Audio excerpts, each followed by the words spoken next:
നോമ്പൊക്കെ ആണെന്ന് വെച്ചിട്ട് പണികൾ ചെയ്യണതിന് ഒരു കുറവുമില്ല കേട്ടോ. നമ്മൾ വിചാരിക്കും ഉച്ചയ്ക്ക് ശേഷമാണ് നമുക്ക് പണിയും കാര്യങ്ങളും. അതല്ലാതെ നോമ്പിന്റെ പണികൾ മാത്രമായിട്ട് തന്നെ നമുക്ക് ഉച്ചയ്ക്ക് ശേഷം നിന്ന് കഴിഞ്ഞാൽ തുടങ്ങാവുന്ന പണികളുണ്ട് കേട്ടോ. അതല്ലാതെ നമ്മൾ വീട്ടിൽ ഡെയിലി ചെയ്യുന്ന റൊട്ടീനും കാര്യങ്ങളും ചെയ്യാതിരിക്കാനും പറ്റൂല. അപ്പം നോമ്പിന് പണികൾ കുറവാണെന്ന് പറയുന്നതിൽ എനിക്കത്ര നല്ലതായിട്ട് തോന്നുന്നില്ല കേട്ടോ. നമ്മൾ എന്നും ചെയ്യുന്ന പണി അതേസമയം ഉച്ചയുടെ മുന്നായിട്ട് നമ്മൾ എടുക്കേണ്ടതായിട്ട് വരും. അപ്പൊ ഇതാ അത്താഴത്തിന് കഴിച്ച പാത്രങ്ങളൊന്നും ഞാൻ കഴുകിയിട്ടുണ്ടായിരുന്നില്ല കേട്ടോ. ഇടയ്ക്കൊരു മടിയാണ്, അപ്പൊ അതങ്ങനെ ഇട്ടിട്ടുണ്ടായിരുന്നു. പിന്നെ മിന്നുവിന് രാവിലെ കഴിക്കാൻ കൊടുത്തതും ഒക്കെ കൂടെ ഉണ്ടായിരുന്നു കേട്ടോ. അപ്പൊ അതൊക്കെ കഴിഞ്ഞിട്ട് ഇതാ വേസ്റ്റ് ഒക്കെ കൊട്ടാനായിട്ട് പോയിട്ടുണ്ട്. അപ്പൊ അതൊക്കെ കഴിഞ്ഞ് വരുമ്പോൾ മിന്നൂസ് വേറൊരു പണി തരും കേട്ടോ. അപ്പൊ അത് മിന്നൂസിന്റെ സ്ഥിരം പരിപാടിയാണ്.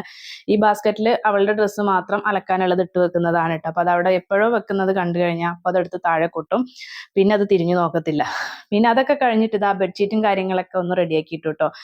നമ്മൾ എഴുന്നേറ്റ പാടെ അത് ചെയ്യേണ്ടതാണ്, എന്നാലും കുറച്ച് വൈകിപ്പോയി. ഇതൊക്കെ ഒന്ന് സെറ്റാക്കി ഇടുമ്പോൾ തന്നെ നമ്മുടെ റൂമിന് വേറെ തന്നെ ഒരു ഭംഗിയായിരിക്കും കേട്ടോ. നമ്മൾ ആ ഒരു ബെഡ്ഷീറ്റും കാര്യങ്ങളൊക്കെ നീറ്റാക്കി മടക്കി ഒതുക്കി വെച്ച് കഴിഞ്ഞാൽ തന്നെ ആ റൂമിൽ പോയി കിടക്കുമ്പോൾ തന്നെ നമുക്കൊരു ആശ്വാസമാണ് കേട്ടോ. അല്ലെങ്കിൽ ഇങ്ങനെ വലിച്ചു വാരിട്ട് കാണുമ്പോൾ തന്നെ ഒരു ബുദ്ധിമുട്ടായിരിക്കും.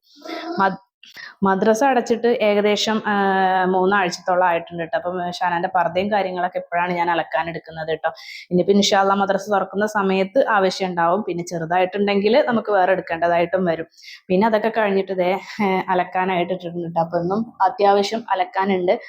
പക്ഷെ ഒന്നും ബാലൻസ് ഒന്നും ഇല്ല കേട്ടോ. നമ്മളാ എടുത്തൊരു ബാസ്ക്കറ്റിൽ ഉണ്ടായിരുന്ന ആ ഒരു ഡ്രസ്സും കാര്യങ്ങളും മാത്രമേ ഉള്ളൂ കേട്ടോ. പിന്നെ പെട്ടെന്ന് ഉണങ്ങി കിട്ടുമല്ലോ, അമ്മാതിരി വെയിലും കാര്യങ്ങളാണല്ലോ.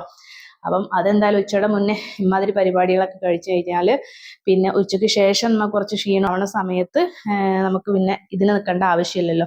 പിന്നെ അതേ മിന്നുവിന്റെ കുറച്ച് പാമ്പേഴ്സും കാര്യങ്ങളൊക്കെ ഉണ്ടിട്ട് അപ്പൊ ഇത് ഞാൻ കുറച്ചാവാൻ വേണ്ടിയിട്ട് വെയിറ്റ് ചെയ്യും. അപ്പൊ ഒന്നിച്ച് നമുക്ക് ജെല്ലും കാര്യങ്ങളൊക്കെ കളഞ്ഞിട്ട് പിന്നെ ഉണക്കാനിട്ട് കഴിഞ്ഞാൽ ഒരുമിച്ച് തന്നെ നമുക്കൊരു കവറിലൊക്കെ കെട്ടി വെച്ചിട്ട് പഞ്ചായത്തിന് ആളുകൾ വരുമ്പോൾ കൊടുക്കാവുന്നതാണല്ലോ. അപ്പൊ ഇൻഷാ അല്ലാഹ് നെക്സ്റ്റ് വീഡിയോയുമായിട്ട് വരുന്നത് വരേക്കും ബൈ.